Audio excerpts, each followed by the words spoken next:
Olá, seja muito bem-vindo a mais um IMEBcast, o podcast do IMEB, que tem como objetivo trazer informações na área de saúde e exame diagnóstico por imagem. Hoje, um episódio importante, iremos falar sobre a residência médica em medicina nuclear do IMEB. E hoje convidei um colega, Dr. Marcelo Moreira, ele que é coordenador da residência médica do IMEB. Dr. Marcelo, obrigado, agradeço a sua participação e disponibilidade aqui. Eu que agradeço pela oportunidade para conseguir falar um pouquinho mais sobre o nosso trabalho aqui na parte de educação e na formação médica. Se você puder falar um pouquinho do programa de residência médica em medicina nuclear do IMEB, falar um pouquinho quantos anos de duração, como que funciona a parte acadêmica para o residente. O processo de residência médica do IMEB, ele dura 3 anos, né? Na qual o primeiro ano, a gente fala muito que na formação de imaginologia, tanto na radiologia quanto na medicina nuclear, a parte técnica é essencial.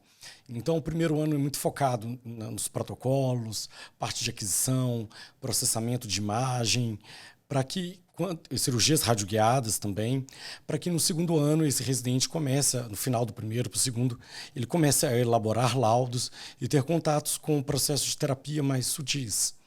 No decorrer desse ano, ele também começa a ter contato com uma tecnologia chamada PET-CT, e no terceiro ano é quando esse residente dedica de forma mais intensa a esses laudos, né, de forma que ele tende a ter mais autonomia para poder discursar nesses laudos, e os processos terapêuticos mais intensos, né, mais de tecnologias superiores, para que ele possa terminar os 3 anos tendo uma formação completa, passando por todas as áreas. Se pudesse falar um pouquinho de alguns diferenciais hoje da residência médica em medicina nuclear do IMEB, em relação à parte tecnológica, a parte de ensino dos staffs. Eu acho que a residência em imaginologia, no geral, ela passa por um grande problema, porque a grande parte das vagas, ela ocupa vagas públicas, na qual o residente não consegue ter acesso a toda a tecnologia de formação, tendo a necessidade de passar por estágios em outras instituições.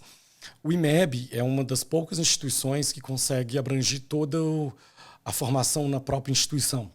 A gente vai desde a parte básica, com a cintilografia, cirurgias radioguiadas, as terapias mais simples, como iodo, as internações, a terapias mais complexas, como lutécio PSMA, lutécio DOTA, rádio, e, claro, que a tecnologia de PET-CT, na qual a gente tem todos os traçadores disponíveis do mercado, praticamente, a gente consegue fazer dentro da nossa instituição. Sobre os staffs, a gente tem os médicos nucleares, são todos titulares, a gente tem médicos de formações diferentes do país, a gente tem também alguns colegas que são de formação do IMEB, né?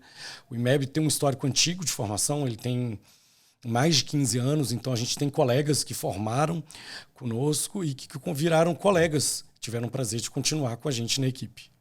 Certo. Sobre a parte de ensino, provavelmente dita a parte de publicação científica, o estímulo de participação em eventos, congressos, como que funciona isso? O IMEB faz uma questão muito grande de que a gente estimule esses residentes, né, na parte acadêmica, né, porque é essencial que ele consiga ler um artigo, que ele consiga elaborar. Então, a gente tem um estímulo na participação dos maiores eventos que a gente tem. No Brasil, é a JPR, o Congresso Brasileiro de Medicina Nuclear. Além de que a gente já teve residentes levando trabalhos para o Congresso Europeu ou para LASBIN, latino-americano, né? Existe uma preocupação muito grande com essa parte de formação. Tanto que o IMEB costuma disponibilizar vagas para estágios, para acadêmicos, para receber acadêmicos do período de formação, para que os que não têm na formação consigam conhecer a especialidade e mesmo que não sigam na área, consigam entender onde que a especialidade pode impactar na rotina clínica dele, e até para alguns médicos que queiram conhecer a especialidade, que vão prestar prova, às vezes passar uma semana, conhecer a especialidade, ter certeza, né, se onde ele se identifica no processo todo com a especialidade. Muito bom, acho que é importante, assim, de uma forma geral, dentro da parte da formação médica, dificilmente tem um contato com a medicina nuclear. Então, você que está nos escutando, está acompanhando esse podcast, tiver interesse em conhecer um pouco mais sobre a medicina nuclear, vivenciar realmente o dia a dia da especialidade. Então, como você disse, puder reforçar um pouquinho, nós estamos de portas abertas para poder receber você que acabou de formar ou mesmo quer conhecer a especialidade, passar um período aqui no nosso serviço. Isso, né, doutor Marcelo? Exatamente. A gente costuma receber, toda a equipe está muito bem alinhada com esse processo. Como a gente se preocupa muito com a parte de educação e formação dos residentes, é muito comum, e também o IMEB é referência. Não é incomum a gente ter colegas médicos nucleares do país vindo se atualizar com a gente por determinada tecnologia que eles estão aprendendo a utilizar.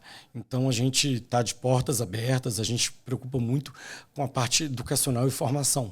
Então, se você tem interesse em conhecer a especialidade, tanto para prestar a prova de residência ou até mesmo para sua formação como residente, o IMEB está totalmente aberto e disponível. Queria que você pudesse falar um pouquinho sobre as principais áreas de atuação da medicina nuclear. Eu não sei que, de uma forma geral, tem de medicina nuclear convencional, tem o PET-CT. Se puder falar um pouquinho da medicina nuclear convencional. Sobre a medicina nuclear convencional, eu acho que o grande mérito da medicina nuclear como geral, e foi uma das coisas que me atraiu, é a abrangência de tópicos, né? Nós passamos por diversos tópicos, e exames desde pediátricos a adultos.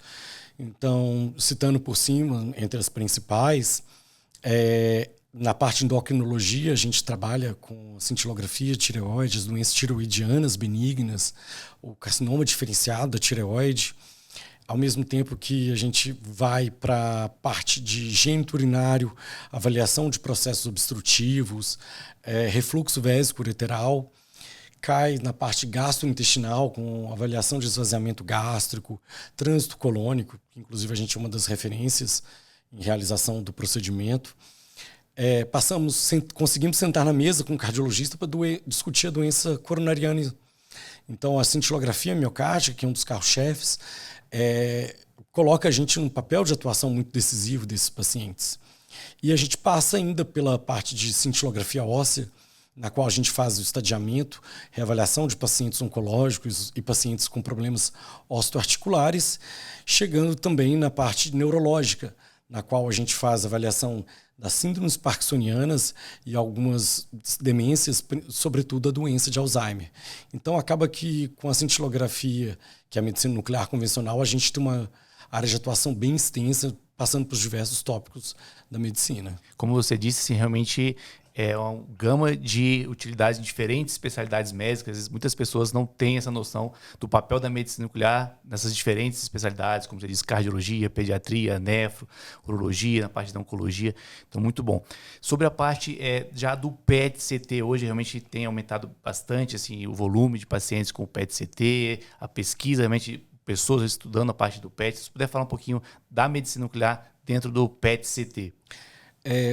O PET-CT, né, que é uma sigla para tomografia por emissão de pósitron, é um exame que a gente separa dentro da medicina nuclear, da medicina nuclear convencional, né? Então a gente fala dele de PET. No Brasil, basicamente, ele tem a função oncológica na avaliação, reavaliação, avaliação de resposta terapêutica, reestadiamento do paciente oncológico, né? O principal traçador de utilização é o FDG, o flúor. O IMEB tem a disponibilidade dos outros principais, por ter um gerador de galho, então a gente faz DOTA, PSMA. E assim, ele tem algumas outras indicações da parte cardiológica, ainda de viabilidade miocárdica, ou avaliação de processos reumatológicos, infecciosos, que são menores, mas a gente ainda, com o mesmo equipamento, possui a capacidade de chegar na realização desses exames também. Sobre a parte de terapia, muitas pessoas imaginam que a medicina nuclear é só diagnóstico, exame diagnóstico por imagem, mas tem um papel muito importante também dentro da terapia. Sobre esse tema, se pudesse falar um pouquinho. A medicina nuclear ela tem um papel na terapia desde o surgimento dela, né, com a utilização da molécula de iodo 131 para terapia de doenças tireoidianas benignas e do carcinoma diferenciado da tireoide. O IMEB, inclusive, possui uma suíte terapêutica na qual a gente faz a internação desses pacientes para carcinoma diferenciado. Então, está incluso na formação esse contato com esse paciente. Além disso, a gente já tem disponível novos traçadores, né, para a utilização do lutécio-dota, no tumores neuroendócrinos, na terapia deles, o lutécio-PSMA, na terapia do câncer de próstata, assim como o Xofigo, o rádio 223. E, além disso, ainda já está disponível agora também no país a radioembolização, né, que entrou inclusive no rol de procedimentos de cobertura. Então, a medicina nuclear tem uma terapia grande e eu acho que é uma das coisas que vai crescer bastante nos próximos anos. Certo. Sobre os novos traçadores, então as perspectivas futuras, até mais recentes, o que nós temos de disponibilidade hoje já no país, e algumas perspectivas sobre novos traçadores? No país a gente já utiliza, né, talvez a molécula de DOTA e a de PSMA, só que no país agora já está disponível elas marcadas com flúor, que tem uma meia-vida maior e permitindo que essa molécula seja realizada em outros locais, né? Além disso, tem o flúor estradiol, que é uma molécula utilizada para o carcinoma de mama bem diferenciado, né, na qual a molécula de estradiol é marcada. Além disso, a gente, na parte neurológica, a gente já tem o beta-amiloide também disponível no país. Então, a gente tem esses traçadores, a gente tem noção de que tem outros em vistas para a parte regulatória para acontecer no país que vão permitir a expansão significativa da especialidade. E sobre algumas expectativas de desafios da especialidade da medicina nuclear para o residente. Então, se pudesse falar, muitas pessoas às vezes têm mais fácil acesso à residência médica em clínica, ginecologia, cirurgia. Se pudesse falar um pouquinho sobre os desafios dentro da residência médica em medicina nuclear, como que funciona isso se comparado com outras residências? Eu acho que quando a gente compara com outras residências, uma residência um pouco... Não sei se falar mais fácil é a palavra, porque cada uma tem a sua dificuldade do ponto de vista.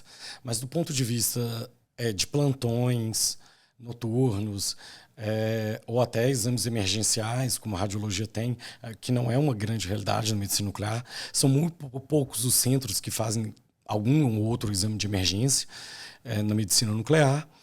E também sobre o fim de semana, né, que normalmente tem plantão, revezamento, essas coisas. Na medicina nuclear, habitualmente, quando alguma clínica costuma funcionar, muitas vezes acontece no sábado pela manhã. Muito raramente, quando talvez um desafio na medicina nuclear seja quando acontece algum atraso ou problema de fornecimento, que aí às vezes o horário dos exames podem modificar, mas que de longe não é nem a rotina habitual da especialidade, que nesse sentido é muito bem, eu acho bem tranquila. Entendi, com certeza. Tem uma boa qualidade de vida se a gente comparar com outras áreas e outras especialidades médicas, né? Falando um pouquinho sobre a física, como que é o contato do residente em medicina nuclear com a física médica? O residente, durante a formação de qualquer especialidade de imaginologia, ele tem que entender o processo, né? Então, no caso da medicina nuclear, ele vai ter que passar por partes de decaimento radioativo, toda a parte que envolve a produção do material, a parte de dosimetria. Então, ele tem que entender todo esse processo. E isso acontece durante esse período de formação. O residente, nós como centro de formadores, ficamos responsáveis por essa capacitação, na qual a gente tem profissionais na área que vão dar esse suporte nesses 3 anos. E, além disso, o residente também faz parte de uma parte regulatória. A medicina nuclear ela é vinculada à Comissão Nacional de Energia Nuclear. Então, para que você se torne responsável na medicina nuclear por um serviço, você vai precisar de uma coisa chamada AN, que faz parte da prova de título de especialista. Então, faz parte de entender um pouco da regulação, das principais leis que fazem parte da regulação, para que você possa lidar com isso no dia a dia. Então, o residente tem uma parte regulatória, assim como uma parte de física que ele vai ter que lidar nesses 3 anos, mas que todo centro formador, assim como o IMEB, sempre preocupa muito em dar suporte para que ele consiga finalizar os 3 anos apto a lidar com tudo isso. E uma dúvida muito comum que as pessoas... qual a diferença da radiologia para a medicina nuclear? Então, quando a pessoa acabou o curso de medicina e está ali procurando definir uma área de atuação, ele ele se depara com a radiologia. Então, qual a diferença da especialidade da radiologia para a medicina nuclear? A gente poderia passar um podcast inteiro falando só disso, né? Eu vou tentar de uma maneira um pouco mais objetiva para alguém que tenha dúvida ou queira conhecer. Eu acho que as duas são áreas de imagem, a ideia é fazer diagnóstico também, mas eu sinto a medicina nuclear muito mais próxima do paciente, sabe? Eu acho que a medicina nuclear tem uma parte, sim, que é uma parte de laudatória, de laudo, emissão de laudos. Existe uma parte de terapia, uma parte de consulta, uma parte de cirurgia radioguiada, na qual a gente se torna muito mais proativo, levantando a cadeira de uma interação maior com o paciente, talvez com o colega médico que solicita os exames, do que a radiologia, né? Mas se a gente entrar só em parte conceitual, aí eu acho que a gente pode marcar e fazer uma reunião só disso. Mas eu acho que consegue, dar um norte aí para quem tem interesse na área. E falando sobre o processo seletivo de residência médica do IMEB 2024. Doutor Marcelo, se você puder falar um pouquinho como que está esse processo seletivo, já estão abertas as inscrições, como funciona esse processo? O processo seletivo, ele já está aberto, aqui embaixo você vai achar o link do edital, né? As inscrições, elas acontecem até dia 2 de fevereiro, com a prova prevista para o dia 5. O processo seletivo, vocês vão ver no edital, ele é constituído pelas áreas básicas, né, de prova, como o MEC regula, na qual a maior parte das questões são objetivas, na qual tem apenas 2 discursivas, e isso equivale a 90% da nota, sendo que 10% é da avaliação curricular, que tem os diversos critérios que estão descritos no edital. E, junto a isso, o edital solicita que o candidato faça uma carta de próprio punho.